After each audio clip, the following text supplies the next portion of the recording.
Welcome back to the main stage, everybody. Hope you enjoyed your break, got a little bit of the booth access down, got to visit some of the sponsors. So with that said, we have our next presenters up. We have Christian and James Schulman presenting on adaptive authentication. So this is going to be a great topic. So everyone put your listening ears on, and I don't even know what that means, listening ears, but just listen, pay attention. It's going to be a great topic. So thank you guys.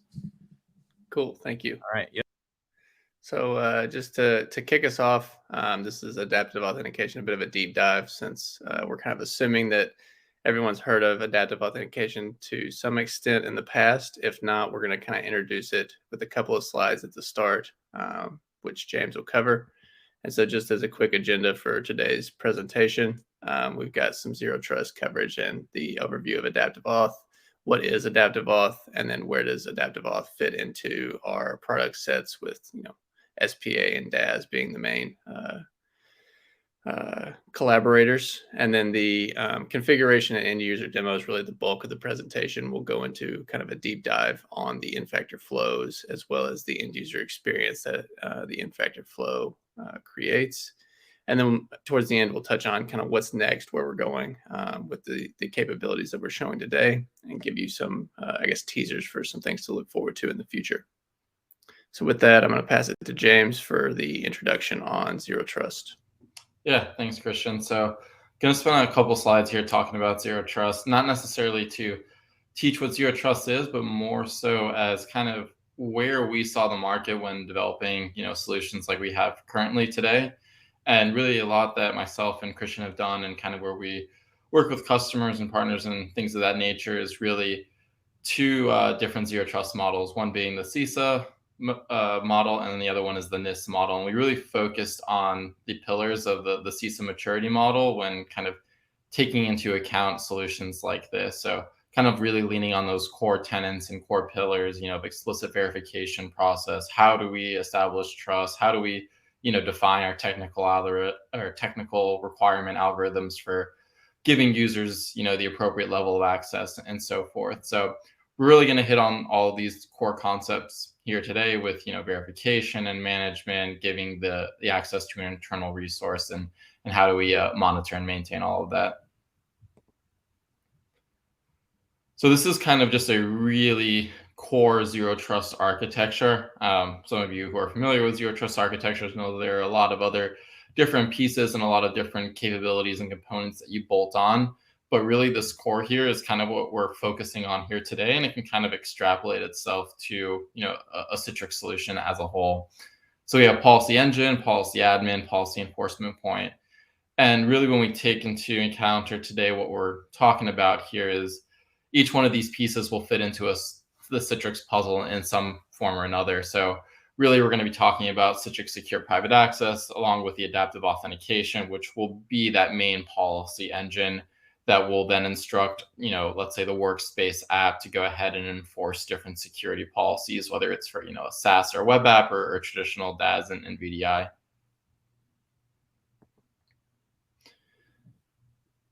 And so here kind of we just have a few benefits of zero trust, right? Why should we go ahead and implement a model like this? Why are so many different organizations, enterprises following, such a model? And really it comes down to a lot of these different pieces here. So reducing our attack surface, how do we have a single entry point for, different types of user groups and personas? When we have third parties, contractors, vendors, internal employees, remote employees, we want to be able to manage that simply, but also have a secure single access point.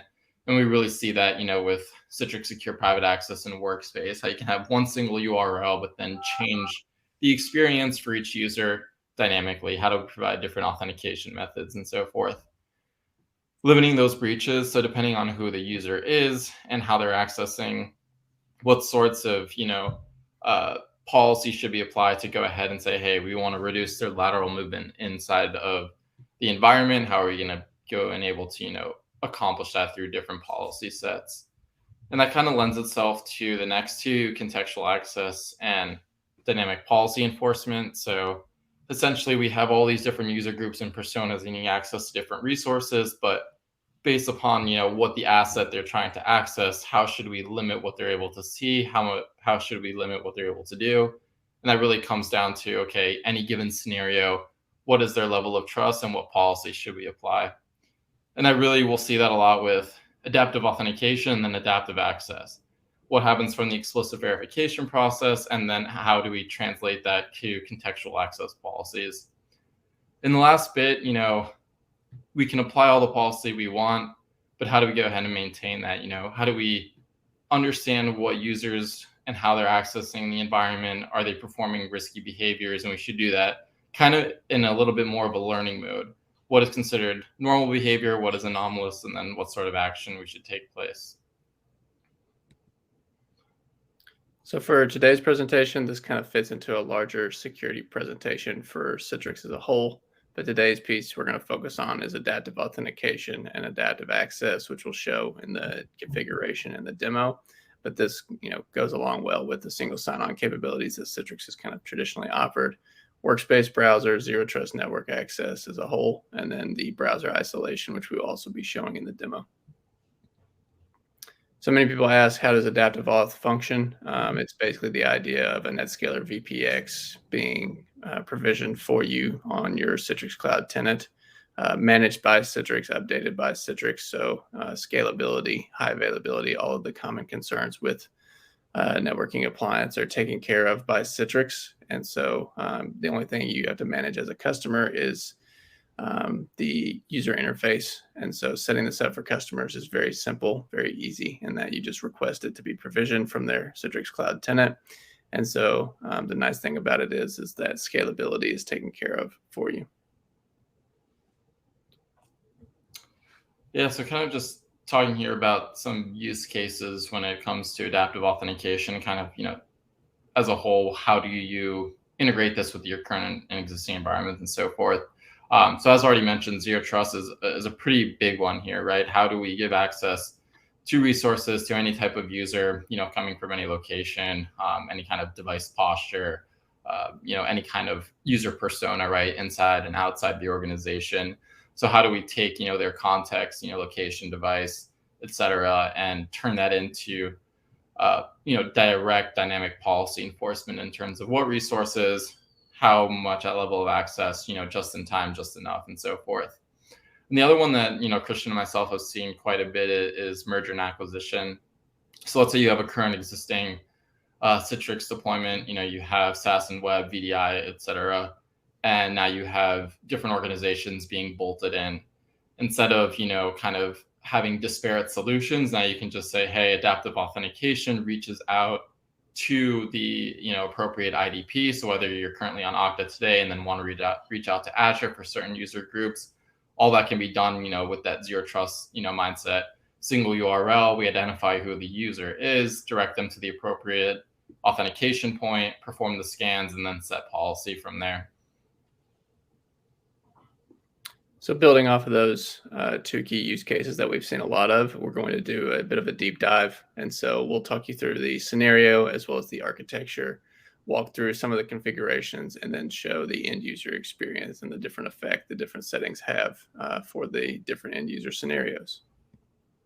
So this looks like a lot, and it is definitely at first. We're going to break this down for each individual use case, but at a high level right now, what you want to notice is there are different tags being applied, indicated by the black boxes on the screen.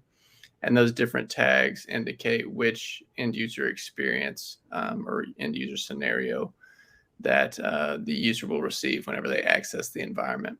So at a high level, we're going to have two users, which we'll get to in just a second. But if you look on the right-hand side of the screen, the CERT or the green scenario results in kind of the most trusted or most relaxed security controls. The no CERT or the yellow scenario has a little bit more security controls applied to that same user. And then the access denied scenario, where a certain criteria is not met, and so no resources will be shown, no authentication attempts will be provided.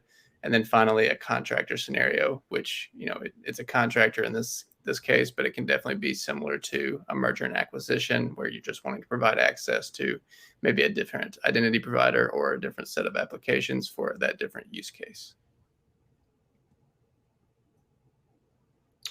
So we're going to start off here with the first user. So kind of the first use case, we're going to follow a couple of different flows here, but it is the employee. And this particular employee is going to have, SAML authentication, less restrictions to what they're going to be accessing if they are, let's say, on a trusted device. If they are untrusted, what happens then? We put restrictions. We might have an access deny. So we'll go ahead and walk through that here.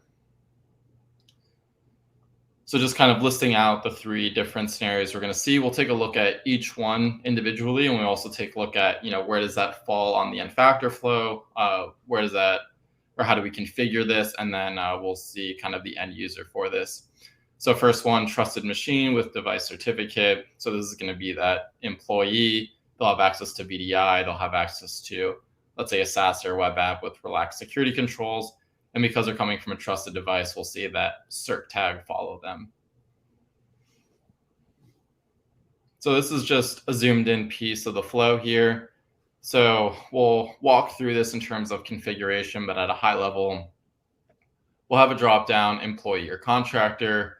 We'll select that employee. We'll have a decision block. Okay, because we're employee, we need to see if they're coming from a trusted device issued by the organization. We'll do that with a cert check. If they pass that, they'll now get tagged with cert, and then we'll have Azure SAML followed up by no auth LDAP just to get the certain attributes we need for a proper authentication and authorization to the workspace. And then we'll see the end user flow in terms of what gets enumerated and different policies.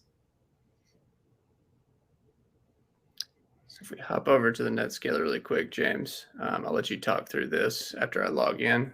Yeah, no worries. So this will be kind of the longest configurations to show as we're kind of just getting everything stood up in terms of all the different pieces needed for authentication, the different organization dropdowns, and so forth. Just kind of giving a quick overview, like we said, Adaptive Auth is pretty much just hosted Citrix Netscalers, and you get access, to the AAA server functionality. So being able to do one of them is an end factor flow, which really ties together a lot of the different pieces of Adaptive Auth. So we'll take a look at the first flow, right? So we need that organization dropdown. So if we kind of zoom in on the left there, we have the organization dropdown, and essentially we have just this login schema here that has this particular dropdown, and we'll say employee or contractor. And then we'll, after we see this, we'll have a decision block. Okay, what happens if they select employee? What happens if they select contractor? So pretty simplified flow here. So no auth policy is needed since we're not actually executing anything on the back end. So just that schema, that's all that's needed.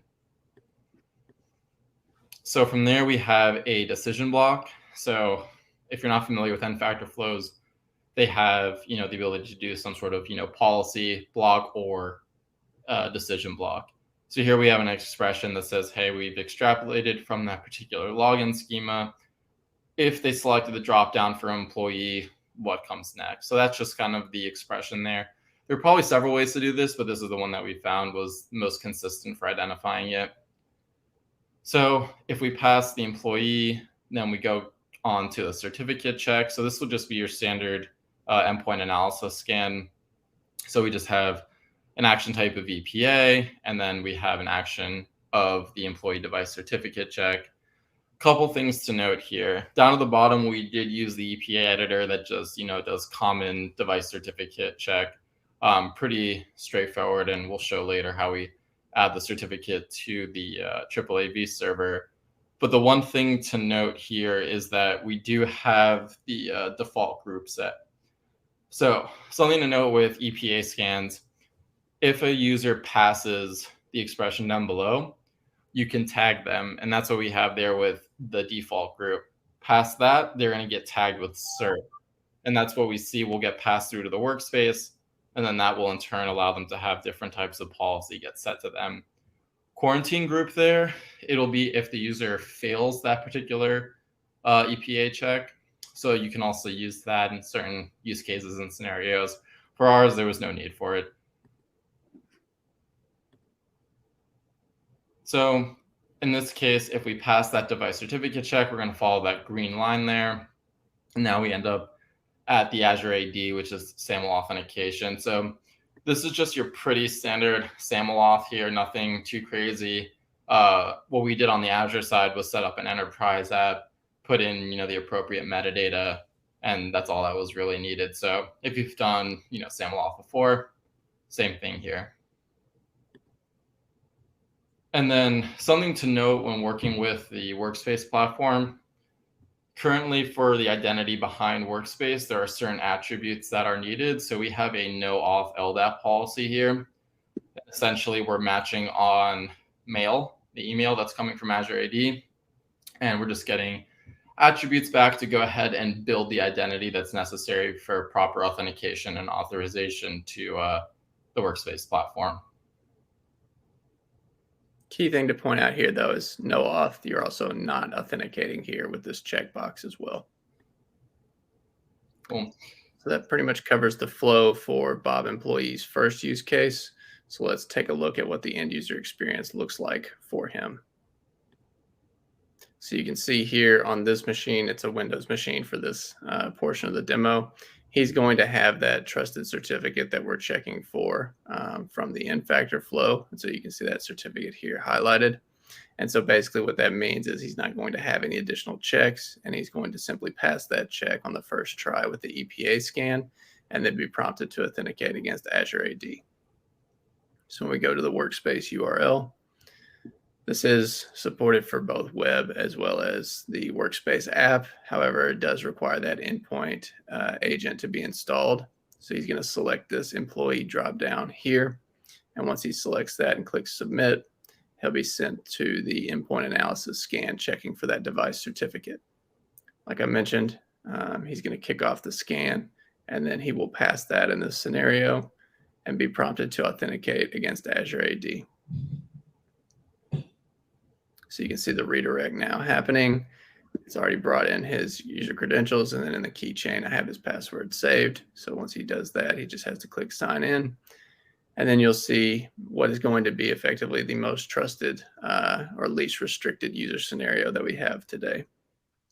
So you can see the Google application, which every user will have access to, but he also has access to an employees only application that he'll only be able to see because he's a part of the employee group. And so he's able to launch that, and you'll notice it's basically just a website with no restrictions on it. You don't see a watermark, clipboard, copy and paste, printing. All of that is not restricted here. Things like upload and download, clipboard, copy and paste, and even screen capture prevention can be enabled for those individual sites. But also, same thing is true with his desktop, which, again, because it's the least restricted scenario, he won't see any additional restrictions on his session. One way I'd like to point that out is for local drive mapping to be available. So if we look at his Windows File Explorer, you can see that he's prompted to connect his local read-write access to his local drives because he does have local drive mapping. This is something that we won't see in the later iterations of this demonstration, but that's kind of the end user experience based on the most trusted N-factor flow example that we've built for this demo. Cool.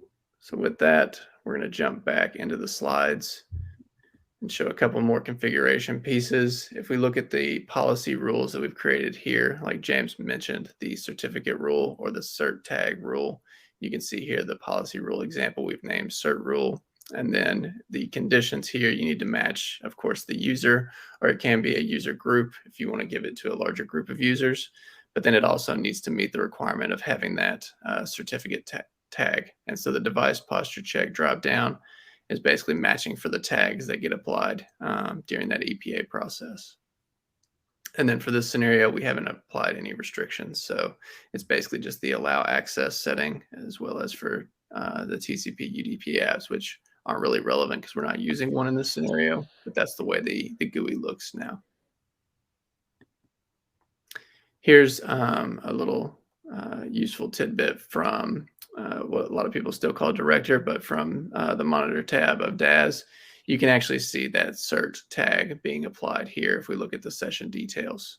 So that's a nice place to check and see if a certain tag is being applied during a user session.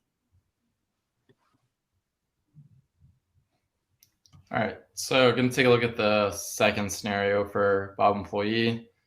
And if we take a look at the actual flow, we'll see, okay, let's say they fail that device cert check. They're coming from a quote unquote untrusted device. Well, maybe the organization has, certain technical requirements saying we can come from an untrusted device, but it has to have a certain level of security. So in this case, we're going to put that AV check on there for antivirus, and they'll get passed with the no cert tag. So the workspace knows what, applications and with what restrictions to apply. They'll still go through the same authentication, SAML, no auth LDAP. And in this scenario, we won't see the VDI as they don't have access to it when they're in the less trusted or the no cert scenario. And the strict security controls will begin to apply to their employees only application. So taking a look at configuration, so still the same flow, choose employee, decision factor for employee, fail that device certificate check. So it'll be that red line down to the AV. So now we have another EPA scan. This could be, anything, right? It could be any sort of check for antivirus or, signature packs up to date. It could be any sort of EPA check that's within the OpSWAT editor. In this case, what we've done to, for just demo purposes is we're doing a file check. That's just how we're going to identify, in this case, a device that is untrusted, but could be any number of configurations. And also default group up there is set to no cert. So now we'll pass that no cert tag to workspace for all the different restrictions and, not having the VDI enumerated. From the AV check, we'll get passed back up to SAML, then no auth LDAP, and then through to workspace. So one other thing that's important to note here is that if we look at our AAAV server, you can see here we do have 3 smart access policies bound as well. So all of them correspond to each of the tags that we're using for these different scenarios. So the first one, we were using the cert tag. In this scenario, we're using the no cert tag. And then later on, we'll be using the contractor tag. So that's kind of the other required component or required piece of this configuration in order to deliver the different end user experiences that we've been showing. But switching over now to the end user experience for Bob's second scenario, you'll notice now he's on a MacBook instead of a Windows device. And in this scenario, he's not going to have that trusted device certificate. And so because of that, he's going to have a slightly different login experience where he has to go through 2 endpoint analysis scans in order to, oh goodness, there we go, authenticate. So the first scan's kicking off now. He's actually going to fail that scan. It does say passed, I know, but that's just because the scan was able to successfully run. However, he's being prompted again for a second scan. And the reason for that is it's kicking off the endpoint analysis scan for the antivirus, or as we showed in this case, the file check. And so this time we'll check for the file. He does have the file on his machine. This would be equivalent to having antivirus installed and running on his machine. And now you can see it's the same authentication as he was sent to before. On this device, I don't have his credentials saved in the keychain. That's the only reason he had to enter those in. And then he's back to his workspace. However, this time he doesn't have a desktop available to him as he's in a less trusted scenario. And the organization for this example has deemed that it's not something that they want to support. He does still have his employees only application. However, this time it's going to look a little different, as he's going to have a watermark enabled for that session. So whenever he launches the app, it's going to be in an isolated browser, which is a nice feature that we offer against some of our competitors. So the idea is that remote browser isolation can be used to offer a safer alternative to giving users access on BYO devices to sensitive data. You can see the session watermarks applied there. Things like clipboard and copy and paste controls are also restricted. But the remote browser is really valuable because it gives you the ability to provision or have a VM staged in the cloud ready to handle end user sessions to these SaaS or web applications. And then at the end of the session, that browser, that virtual machine that was hosting the session is actually destroyed. So nothing lingers, nothing can be maliciously installed or left behind on the machine by a malicious end user and oblivious to the malware that they might have end user. So jumping back into the slides, you can see here, once again, we've got a rule named no cert rule. And in this scenario, the device posture check is simply checking for that no cert tag. But the big difference here is that in this scenario, we're allowing access with the restrictions. And then you can see the 7 restrictions available. The 4 on the left, clipboard access, printing, download, upload, are pretty standard and self-explanatory, displaying the watermark you saw in the demonstration. And then we do have the ability to restrict key logging and restrict screen capture. So screen capture prevention technology is one of the better demos, but it doesn't really show that well. It just grays out the screen. And so the key point to note on those two is that it's only applicable to sessions launched from the Workspace app. So if you're going through the web, those restrictions basically will prevent the app from showing up as if they're enabled. They won't let you apply those restrictions if they were able to get to that app. And so we just don't show the application if they're coming in through the web. So then the last scenario for Bob, he's on a device without that machine certificate or without antivirus. And so in this scenario, he's not going to even be able to attempt authentication and his access is going to be denied. So following the flow again, you can see we go through the same drop down, but once he gets to that device cert check, he's going to fail that. And then once he fails the antivirus check, or in this case, the file check, he's not going to have any access to any of his resources. And a key security feature is he won't even be able to attempt authentication. So rather than showing him, an empty workspace, we'd rather not show him the ability to attempt to authenticate. And so in this scenario, no tags will be received and no access will be given. It's pretty straightforward. And so in the essence of time, we are on a tight time schedule today. So we're going to skip over showing an end user experience for that and jump into our more interesting second user scenario with John Contractor. For John, he's got a different identity provider than Bob. You can think of him as an external employee or part of a merger and acquisition scenario maybe. But the idea here is that he's actually authenticating against an on-premises AD server. And so because of that, you'll see a slightly different look and feel for his authentication flow. But he'll also be checked for that trusted device certificate. If he does not have that, it doesn't matter what antivirus he has installed and running. If he doesn't have that trusted device certificate, he does not get access. So that's the first of his 2 scenarios. And whenever he logs in, he won't see that employees only app. He will, however, see a contractors only application based on his certificate tag or his contractor tag. He will still see the company VDI. However, this time the company VDI will have strict security controls enforced on it, meaning that he'll have a watermark and he won't be able to do local drive mapping. So if we look again at the flow, we can see that this time he will choose the contractor tag from the contractor selection from the drop down.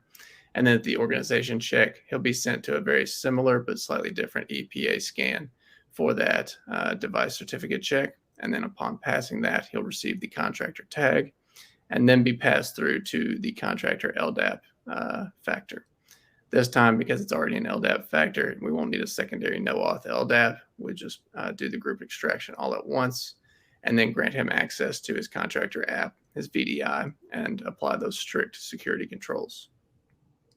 So let's jump one more time into the end factor flow. So if you can see here, we've got the contractor flow as kind of the bottom one. And so from the domain drop down, he'll choose contractor. And then this time he'll go to the contractor check policy.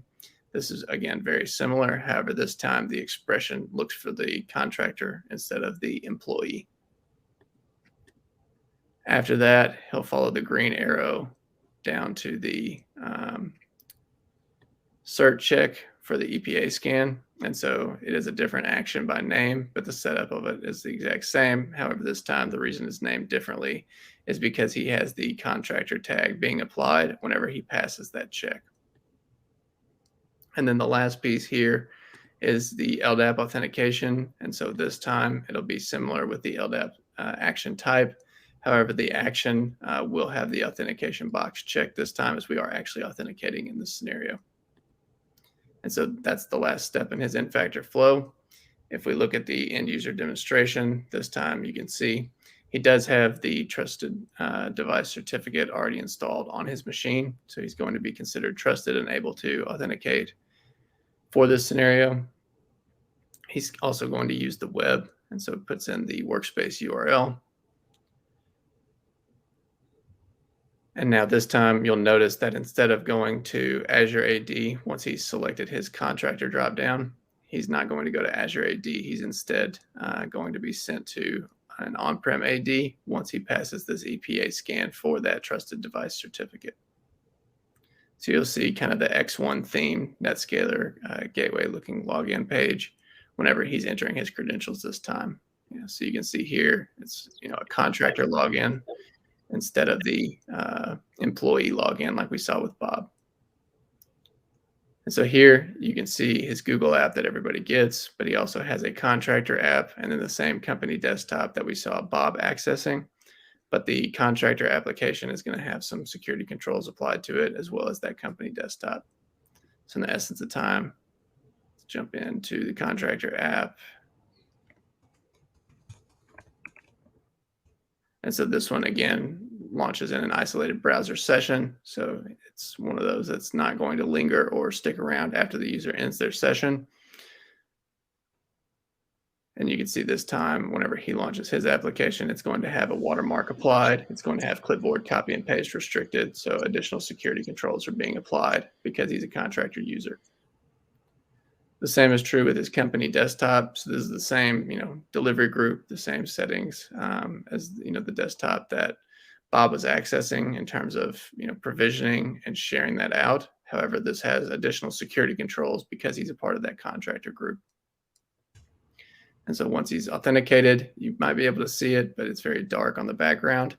He has some additional security controls applied. He does have a watermark, and I don't think it's shown in this example, but he no longer has any local drive mapping access. So if he access Windows Explorer, he wouldn't be prompted to read or write the local drives because he simply doesn't have access to map local drives in his session.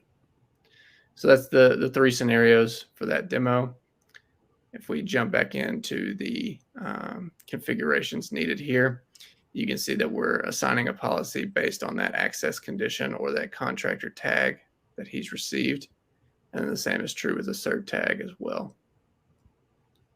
So one last scenario, again, we're locking down this environment. And so if the contractor employee does not pass that device certificate check, they do not receive any access or any attempts to authenticate to the environment. So that's kind of the end of the demo portion, the configuration portion. And so I'll pass it to James for some key takeaways about our solution and the zero trust architecture we support. Yeah, thanks, Christian. Just quickly answering, I guess, a couple of questions that came up. Adaptive Auth does support multiple resource locations. There was a bug where you could manually set that cloud tunnel parameter, but now that should be fixed. And then there was another question around, does the data get generated go into analytics for security? So at this current moment, Adaptive Auth itself is not a data source for analytics for security. It's still just Citrix NetScaler that you would have in your environment. But secure private access, DAS, all the other pieces that we've been showing will feed into security analytics. Alrighty, so just kind of some key takeaways here. We kind of saw, right, how this fit into the zero trust architecture. So from the perspective of, providing access to resources, we had two different, user personas with different use case flows, and we had secure private access and, adaptive authentication sitting with inside of it, where we specified, what was our policy. And from there, the Workspace app was able to be instructed to go ahead and say, hey, we received this tag, this policy outcome. Let's go ahead and give access with a certain, level. And then from the other piece there, kind of hitting on the merger and acquisition or just multiple organizations.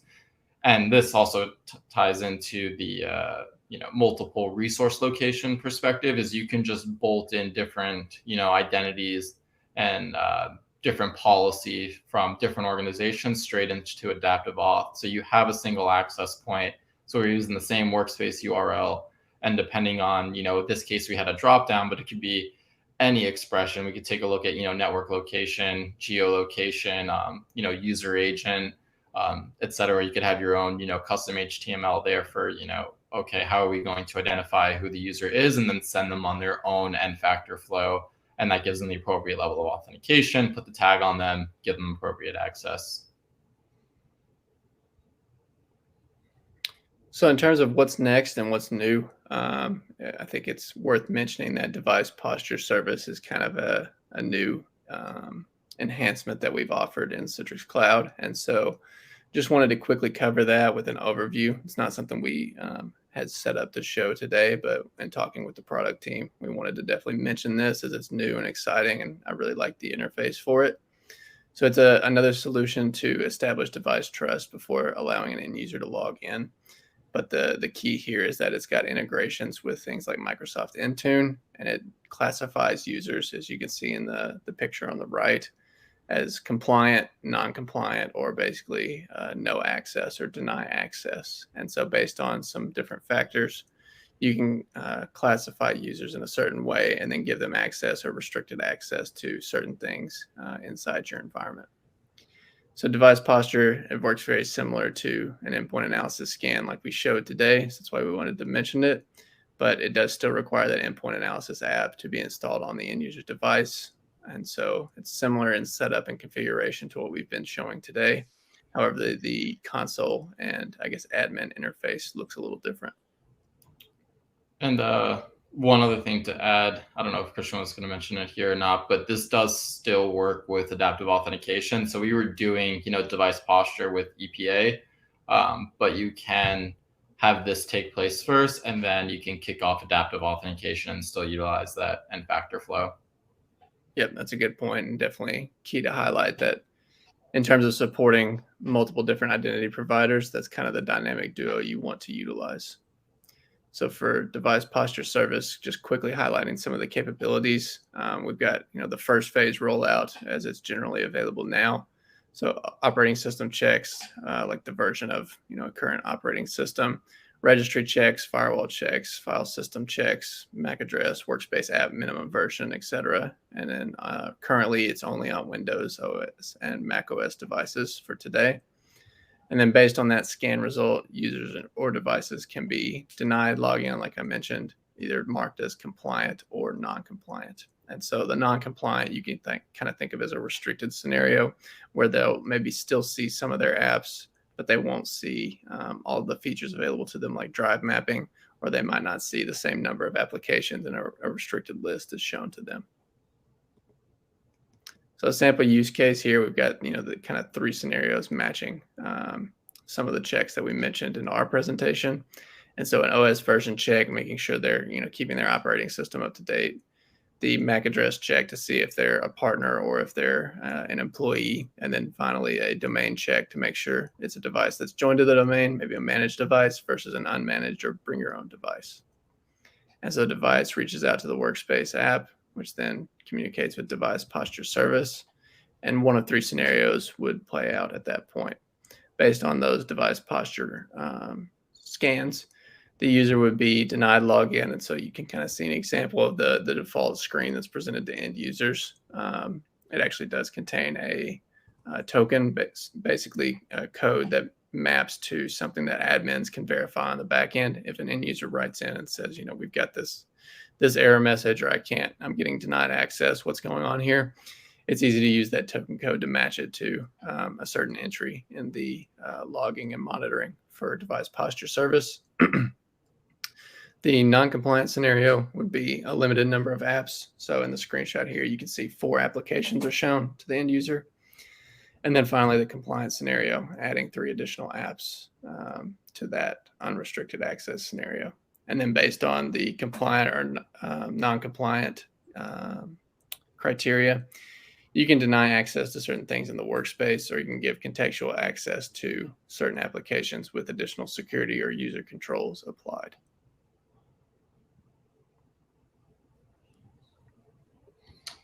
All right, so just kind of wrapping up here, a couple of resources to check out. Between Christian and myself, we have a couple of blogs that kind of talk about, zero trust architectures, that CISA mature model, how do different Citrix solutions play into each one of the pillars. And then also we have a couple of different articles. Christian and myself have pretty much documented everything that you've seen in this presentation today.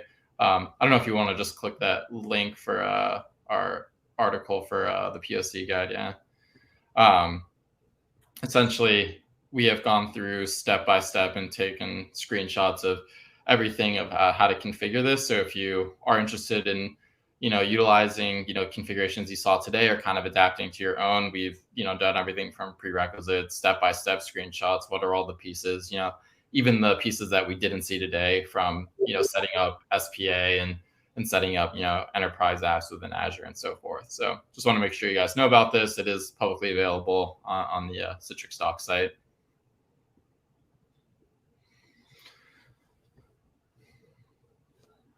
Cool. So with that, we'll open it up for questions. I think we do still have maybe 5 minutes left. So if not, I know it's been